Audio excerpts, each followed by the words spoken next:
तक के chapter complete हो चुके थे। अब हम चलने वाले हैं PYQ सीरीज स्टार्ट कर दी है।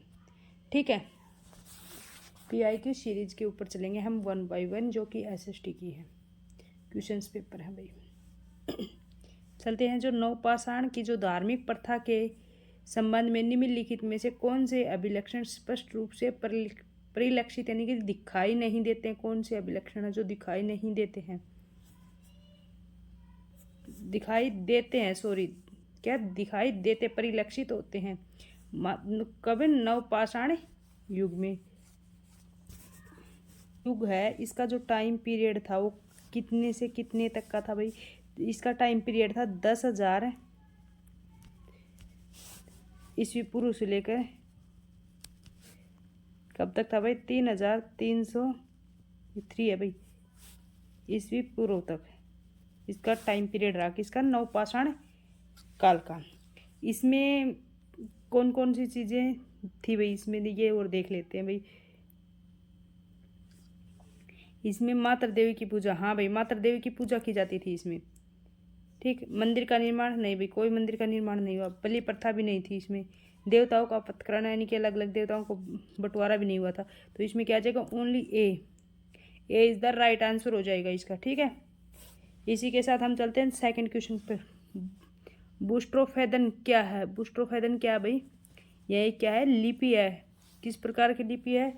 इसमें क्या है? शिलालेख वगैरह जो मनुष्य स्मृति वगैरह लिखे गए थे वे वो लिपि है।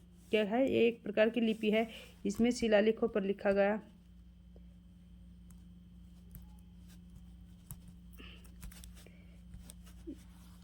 जो शिलालेखों पर लिखी गई जो लिपि है वो क्या है? बुस्ट्रोफेदन लिपि है।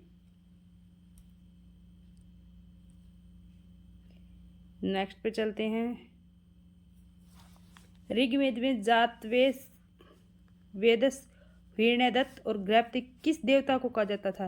यानी कि ऋग्वेद में किस देवता को क्या कहा जाता था? जातवेदस, हिरण्यदत्त और जो गृहपति। इंद्र को नहीं भाई, वरुण को नहीं, अग्नि को। अग्नि को कहा जाता था भाई। ठीक है, किसको कहा जाता था? अग्नि को कहा जाता था। किसे कहा जाता था? अग्नि को कहा जाता था। इसी के साथ नेक्स्ट पे चलते हैं। किन शासकों के अभिलेखों में जो संगम युगीन राज्यों का उल्लेख मिलता है? संगम मतलब इकट्ठे होने से संबंध है भाई। कलिंग के राजा खैरवेल के जो आर्थिक गुफा अभिलेख में मिलता है, हाँ भाई उसमें मिलता है, जो कलिंग के राजा संगम युगीन अभिलेख से जो संबंधित है। इसमें क्या है कि जो दक्षिण भारत में जो अनेक छोटे छोटे राज्य थे उस टाइम पे, उसमें 4 प्रमुख थे संगम, चोल, चैर और पांड्य। चोल, चैर, पांड्य प्रमुख थे मेन। तो तमिल राज्यों में जो तमिल कवियों द्वारा सभा और जो गोष्ठियों का आयोजन किया जाता था, यानी कि जो तमिल भाषा में जो कवि थे लिखना जानते थे, उसके लिए क्या है? अलग से तमिल भाषा के अंदर जो संगम, मतलब आप क्या बोल सकते हैं भाई उसको, संगम कमेटी या फिर कोई बैठक बोल देते हैं, ऐसे आयोजन होता था। और विभिन्न अलग अलग विषयों पर अलग अलग विचारधाराओं पर विचार विमर्श किया जाता था, जिसे कि हम संगम बोल देते हैं, बैठक को। कलिंग के जो राजा खैरवाल थे वे जो क्या है? आतिगुबा अभिलेख और जो अशोक के जो दूसरे और जो 13वें अभिलेख का भी संगम कालीन राज्यों का उल्लेख मिलता है। मतलब कि जो अशोक के जो सेकंड और जो दूसरा और 13वां अभिलेख में क्या है? संगम युगीन राज्यों का उल्लेख मिलता है। तो खारवाल आर्थिक गुफा अभिलेख इज द राइट आंसर हो जाएगा इसका। निम्नलिखित में से कौन सा असत्य है? मतलब कि ये गौर से देखना पड़ेगा भाई, असत्य है, सत्य नहीं है। राष्ट्रकूट शासकों ने शैव, वैष्णव, जैन धर्म को संरक्षण दिया। किसने? राष्ट्रकूट के जो शासकों ने। एक रह गया भाई क्वेश्चन, हाँ ये रह गया, ये कर लेते पहले। मौर्य काल में जो छंदवासिनी किस प्रकार की महिलाएं होती थी? जो छंदवासिनी थी वो महिलाएं कौन सी थी भाई? ऐसी महिलाएं जो गाती थी? नहीं भाई। ऐसी महिलाएं जो काव्य रचना करती थी? नहीं भाई। ऐसी महिलाएं जो स्वतंत्र रूप से रहती थी? स्वतंत्र रूप से रहने वाली जो विधवाएं होती थी उसे क्या कहते हैं? छंदवासिनी कहते हैं। तो क्या आ जाएगा? 3 इज द राइट आंसर हो जाएगा। यानी कि जो छंदवासिनी क्या होता भाई, जो स्वतंत्र रूप से जो विधवाएं होती थी वे रहती थी ना, उसको सिंधुवासिनी कहा जाता था। निम्नलिखित में असत्य राष्ट्रकूट शासकों के बारे में पूछा गया है। ठीक है, इसमें शैव, वैष्णव और जैन धर्म का संरक्षण दिया।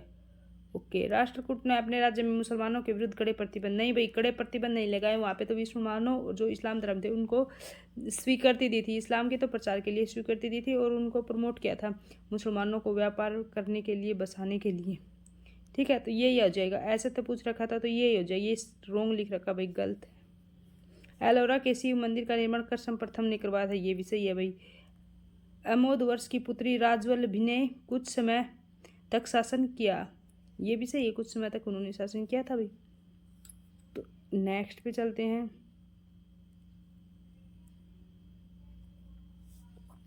सम्मिलित कीजिए। फिरोज शाह तुगलक किसने क्या कहा था, नहरों का निर्माण किया था भाई इसने, नहर से रिलेटेड, तो ये सेकंड हो जाएगा फर्स्ट का, इसका सेकंड हो जाएगा। बलबन, बलबन क्या थे भाई, बलबन ने क्या चलाया था, क्या नरोज बनाने की प्रथा चली थी, इसका फर्स्ट हो जाएगा। इतलुतमिश, इतलुतमिश ने क्या कहा था भाई, एकता प्रथा चलाई थी, इसका फोर्थ हो जाएगा। अलाउद्दीन खिलजी ने क्या था, दाग प्रथा। ठीक है, इसका ये 2 1 4 3 आंसर हो जाएगा। ठीक है, 4 3, इसका सी इज द राइट आंसर हो जाएगा, 2 1 4 3।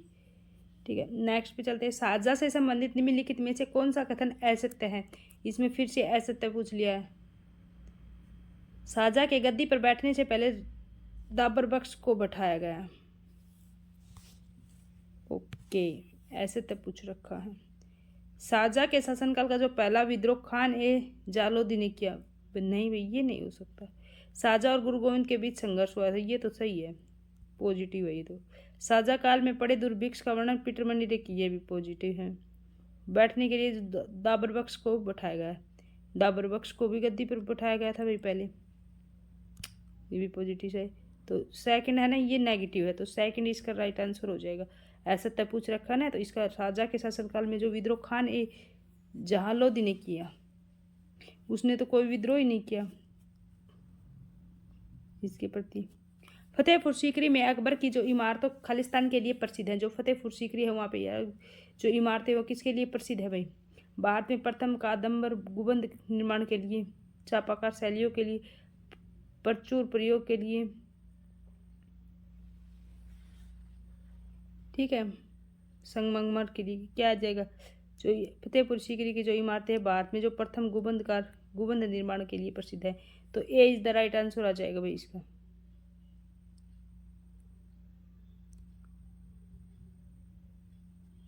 शिवजी ने अपना पहली बार राज्याभिषेक तांत्रिक विधि से करवाया, दूसरी बार करवाया था भाई तांत्रिक विधि से। उसने उस समय उसे किसने पूरा करवाया था, किसने पूरा करवाया था, बाल भट्ट ने, निश्चल गोस्वामी ने, कृष्ण भास्कर ने और गुरु रामदास ने। किसने, निश्चल गोस्वामी ने, यानी कि जो सेकंड बार करवाया था तो वो किसने करवाया था, निश्चल गोस्वामी ने करवाया था भाई। और जो पहली बार किसने करवाया था, रायगढ़ में जो गंगा भट्ट ने, फर्स्ट बार किसने करवाया था, रायगढ़ के गंगा भट्ट ने, बाल भट्ट ने नहीं, गंगा भट्ट ने, रायगढ़ के जो गंगा भट्ट नाम का था उसने क्या है, फर्स्ट राज्याभिषेक करवाया था। निम्नलिखित में से कौन सा 1857 की क्रांति का कारण नहीं है, कौन सा कारण नहीं है भाई, भारत का संगठित एवं शक्तिशाली होना। अगर वे भारत को संगठित और शक्तिशाली बनाते थे तो भाई क्रांति का कारण ही क्या था। ठीक है, तो क्या आ जाएगा, ये आंसर हो जाएगा। डलहौजी की अपहरण नीति भी हुई थी भाई भारत के आर्थिक शोषण के कारण भी, और जो सुअर और गाय के चर्बी के कारण तो उसके कारण भी। तो क्या आ जाएगा, ए इज द राइट आंसर आ जाएगा इसका।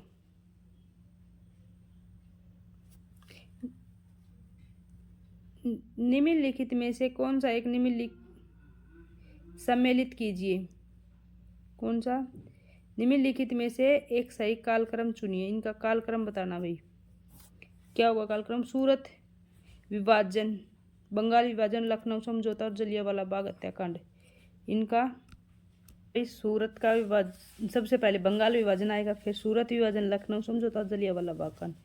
इसमें जो बंगाल का विभाजन कब हुआ था 1905 में। सेकंड पे आ जाएगा सूरत विभाजन 1907 में, लखनऊ समझौता 1916 में और जलियांवाला कांड 1919 में। ठीक है।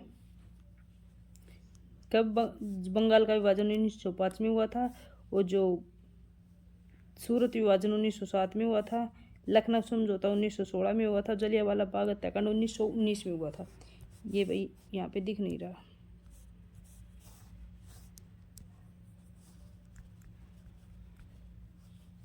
ठीक है, नेक्स्ट क्वेश्चन पे चलते हैं। राष्ट्रीय आंदोलन की अवधि में किस घटना ने मतभेद के बीज बोए और अंत में देश का विभाजन कराया? यानी कि कौन सी घटना थी जो हमारे देश के अंदर मतभेद पैदा कर दिया और देश का विभाजन हो गया अलग अलग रणनीति के आधार पर। ठीक है। 1906 में मुस्लिम लीग की स्थापना हुई। 1905 में बंगाल का विभाजन हुआ। गांधी जी द्वारा जो खिलाफत आंदोलन का समर्थन।